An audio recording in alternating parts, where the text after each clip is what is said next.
स्वास्थ्यस्य स्वास्थ्य रक्षणम अतुरस्य विकार प्रशमनम च। अर्थात स्वस्थ समाज के स्वास्थ्य की रक्षा एवं रोगी हो चुके समाज के रोगों का समूलनाश करना ही आयुर्वेद का मूल उद्देश्य है।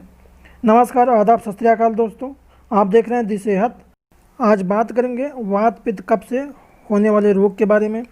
इन रोगों को कैसे पहचानें, रोग को देख करके कैसे पहचानें कि वात की वजह से ये बीमारी है या पित्त की वजह से या कफ की वजह से है, और ये वात पित्त कफ क्या है, इनका कारण क्या है, किन कारणों से वात पित्त कफ का इनबैलेंस होता है, इनसे रोग के बारे में।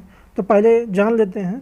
आयुर्वेद के मतानुसार हमारा शरीर 3 मुख्य धातुओं से बना है, वात पित्त कफ। जब तक ये समान अवस्था में रहते हैं तब तक कोई दिक्कत हमारे शरीर में नहीं होती। इन्हीं का इनबैलेंस होने से हमारे शरीर में रोगें जो है उत्पन्न होना चालू हो जाते हैं। जैसे वात पित्त और कफ जो है तीनों चीज़ें हैं, इन्हीं के कारण उत्पन्न होने वाले रोग होते हैं। तो पहले जान लेते हैं कौन कौन से रोग उत्पन्न होते हैं। जैसे वात के कारण होने वाले रोग: अफरा, टांगों में दर्द, पेट में वायु बनना, जोड़ों में दर्द, लकवा, साइटिका, शरीर के अंगों का शून्य होना या शिथिल होना, कांपना, फड़कना, टेढ़ा हो जाना या नाड़ियों में खिंचाव, कम सुनाई देना, ये सब वात की वजह से होते हैं।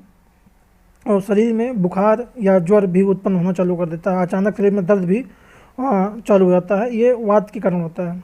अब जान लेते हैं पित्त के कारण होने वाले रोग: पेट, छाती, शरीर आदि में जलन होना, खट्टी डकारें आना, पित्ती उछलना, एलर्जी जिसे कहते हैं, रक्त अल्पता यानी खून की कमी, चर्म रोग यानी खुजली, फोड़े फुंसियाँ, कुष्ठ रोग या तिल्ली के रोग या तिल्ली वृद्धि हो जाना, शरीर में कमजोरी आना, गुर्दे तथा हृदय के रोग, ये पित्त के कारण होने वाले रोग हैं। कफ के कारण होने वाले रोग: बार बार बलगम आना, सर्दी लगना, श्वसन संस्थान में संबंधी रोग जैसे खांसी, दमा आदि, ब्रोंकाइटिस होगा, शरीर का फूलना, मोटापा बढ़ना, जुखाम होना, फेफड़ों की टीबी, ये चीज़ें जो है कफ के कारण उत्पन्न होने वाले रोग। कैसे हम पहचानेंगे कि ये वात की वजह से है या पित्त की वजह से है या कफ के कारण होने वाले रोग हैं? तो इनका सही तरीका कई पैमाना है देखने के लिए। इसे नाड़ी देख करके आप पता लगा सकते हैं। इसे अगर वात की वजह से होने वाले रोग हैं तो नाड़ी से कैसे जान पाएंगे? तो वात दोष से पीड़ित रोगी की नाड़ी टेढ़ी मेढ़ी यानी सर्पाकार में तेज गति से अनियमित होती है, चलती है नाड़ी। जो पित्त के कारण होने वाले रोग में क्या होता है? पित्त दोष से पीड़ित रोगी की नाड़ी कूदती है, मंडूक की तरह चलती है, उत्तेजित और भारी होती है। कफ दोष से पीड़ित रोगी की नाड़ी जो है मंद और कमज़ोर तथा कोमल होती है। तो ये नाड़ी देख करके आप लोग पहचान सकते हैं। नींद से भी पहचाना जा सकता है मरीज को, उससे पूछ करके। वात के रोगी को, वात दोष के कारण रोगी को, व्यक्ति को बहुत कम नींद आती है तथा वह ज़्यादा जम्हाई लेता है और सोते समय दांत किटकिटाता है, ये वात के कारण होता है। पित्त दोष के कारण रोगी व्यक्ति को बहुत कम नींद आती है। कफ दोष के कारण रोग व्यक्ति की नींद अधिक आती है तथा उसके शरीर में आलस भरा रहता है। तो ये नींद से भी पहचाना जा सकता है। और स्वप्न से भी जो है पहचानते हैं। तो स्वप्न में क्या है? जैसे वात दोष के कारण रोगी को, व्यक्ति को ऐसे सपने आते हैं जैसे कि व्यक्ति आकाश में उड़ रहा हो। और जैसे पित्त दोष के कारण रोगी को, व्यक्ति को अग्नि, बिजली, तारे, सूर्य, चंद्रमा, सोना आदि ये सब दिखाई देते हैं सपने में। कफ दोष के कारण रोगी को नींद, जलाशय, झील, तालाब, समुद्र आदि के सपने ज़्यादा दिखाई देते हैं। तो इस तरह से इनका पहचान भी किया जा सकता है।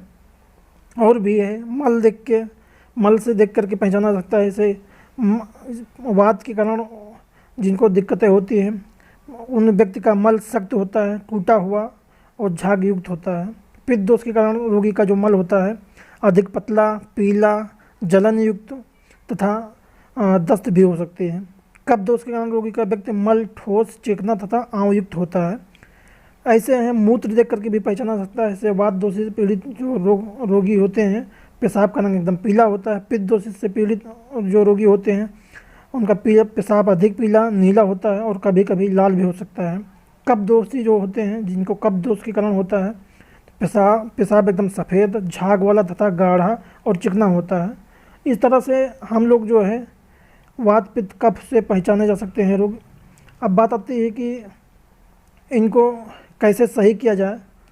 तो इनका भी तरीका है सही करने का। सबसे अच्छा तरीका ये है कि सुबह उठें, व्यायाम करें, सूर्य स्नान करें, कुछ योगा करें, कपालभाति करें और सूर्य प्राणायाम करें अगर कर पाएँ तो। खासकर कई चीज़ें ऐसी हैं जो आप लोगों को नुकसान पहुंचाती हैं, उनको एकदम बंद कर दें।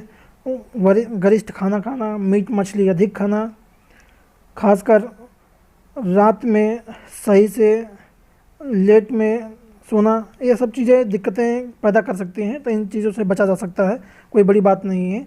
से तेल है, मक्खन है, घी जब अधिक खाएं तो थोड़ा वर्कआउट भी करना ज़रूरी होता है, नहीं तो एक कफ की दोषी को दिक्कत हो सकती है। जैसे गलत भोजन से बेसन, मैदा, बारीक आटा, तला भुना ज़्यादा चीज़ें खा लेते हैं, उनको भी वात की शिकायत हो सकती है। तो ये चीज़ें हैं वात से होने वाली दिक्कतें।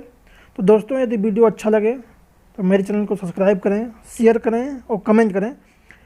और आप अपना क्वेरी, क्वेश्चन कमेंट करके पूछ सकते हैं, उसका जवाब तुरंत दिया जाता है। धन्यवाद।